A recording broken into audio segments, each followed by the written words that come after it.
George Beard and Harold Hutchins were two ordinary boys with one extraordinary talent: mischief. George loved writing stories, and Harold loved drawing them. Together they could turn any dull afternoon into an adventure. At first, the boys weren't even friends. That changed one day in science class. The teacher pointed to a chart of the solar system and announced, "The seventh planet from the sun is called Uranus." Most of the class stayed quiet, but Harold smirked. "Uranus," he whispered. George snorted with laughter. That silly joke was all it took. From that moment, the two boys knew they were meant to be best friends. After class, George invited Harold to his treehouse. To Harold, it wasn't just a treehouse, it was a castle of creativity. The two boys turned it into the headquarters of their homemade comic company, Treehouse Comics Inc. Inside, they filled notebooks with stories. Some were wild, like The Wrath of the Wicked Wedgie Woman. Others were silly, like Sad Worm, about a worm who was, well, sad. But their greatest creation of all time was a superhero, unlike any other. They called him Captain Underpants. Most superheroes looked like they were running around in underwear anyway, so George and Harold thought, why not make one who actually did? Harold drew him in bold lines. George wrote the words, and together they gave life to their most ridiculous, most beloved hero.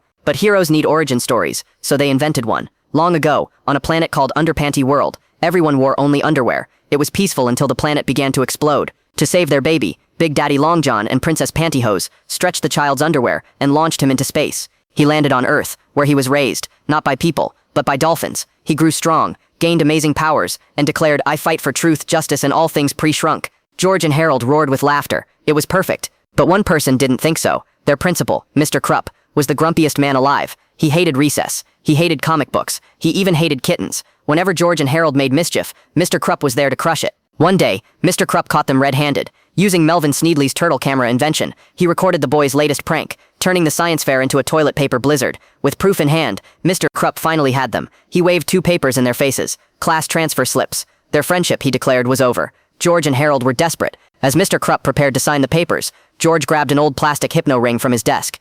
"Don't make us use this," he warned. Mr. Krupp laughed, but when George spun the ring, his eyes drooped. The impossible happened. Mr. Krupp was hypnotized. The boys tested it. They told him to act like a chicken. He clucked and flapped his arms. They told him to hop like a frog. He croaked and leapt across the office. Then George grinned and gave the greatest order of all. "You are now Captain Underpants."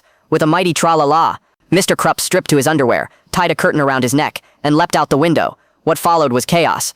Captain Underpants tried to save the city, but only caused trouble. He battled balloons he thought were monsters, gave wedgies to innocent bystanders, and ran into traffic without fear. George and Harold chased after him, horrified but amazed. Soon they discovered his weakness: water. A splash turned him back into grumpy Mr. Krupp. A snap of fingers turned him back into Captain Underpants. It was funny, terrifying, and a little bit wonderful. Things got stranger when a new teacher applied for a job. He was short, serious, and wore a lab coat. He called himself Professor P. Captain Underpants, still disguised as Krupp, hired him on the spot.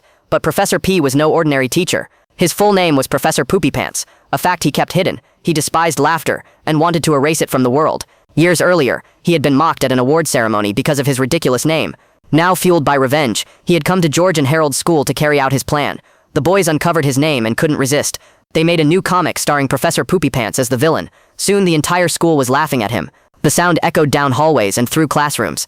Poopy Pants boiled with fury. He needed a partner. He found one in Melvin, the only student who didn't laugh. Melvin's brain lacked the part that understood humor. To Poopy Pants, he was perfect. Together they built a giant robot powered by cafeteria leftovers and designed to suck away laughter. The attack was swift. The robot stomped across the city, capturing joy and leaving only gloom. People stopped smiling. Children stopped giggling. Even George and Harold felt the weight of despair. They knew Captain Underpants was their only hope. But without powers, he was just Mr. Krupp in underwear. Poopy Pants captured him with ease and prepared to end their laughter forever. At the darkest moment, George and Harold remembered the joke that had started it all. Poopy Pants shouted, "I will conquer the world. I will rule Mars. I will rule Jupiter. And I will rule Uranus." That was it. George whispered, "Your anus." Harold burst out laughing. Their laughter grew so strong it shattered Poopy Pants' machine. The city erupted in giggles again. Laughter was back. But Poopy Pants wasn't finished. He used his enlarging ray to turn Melvin's robot toilet into a monster taller than the school itself. It roared, its lid snapping like jaws.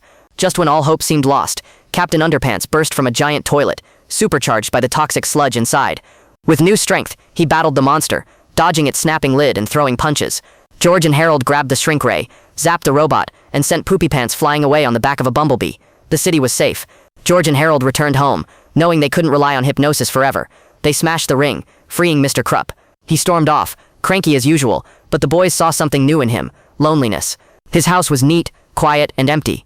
They decided he needed something more, someone to care about. So they wrote 2 love letters, one to Mr. Krupp and one to Edith, the lunch lady. Soon the two were smiling together on a date. For the first time, Mr. Krupp looked almost happy.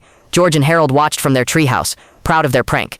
Maybe, just maybe, they had changed their principal's life for the better, but their adventures were far from over. Somewhere in the city, toilets rumbled ominously. Captain Underpants would be needed again. And George and Harold knew one thing for sure. As long as they had laughter, nothing could stop them.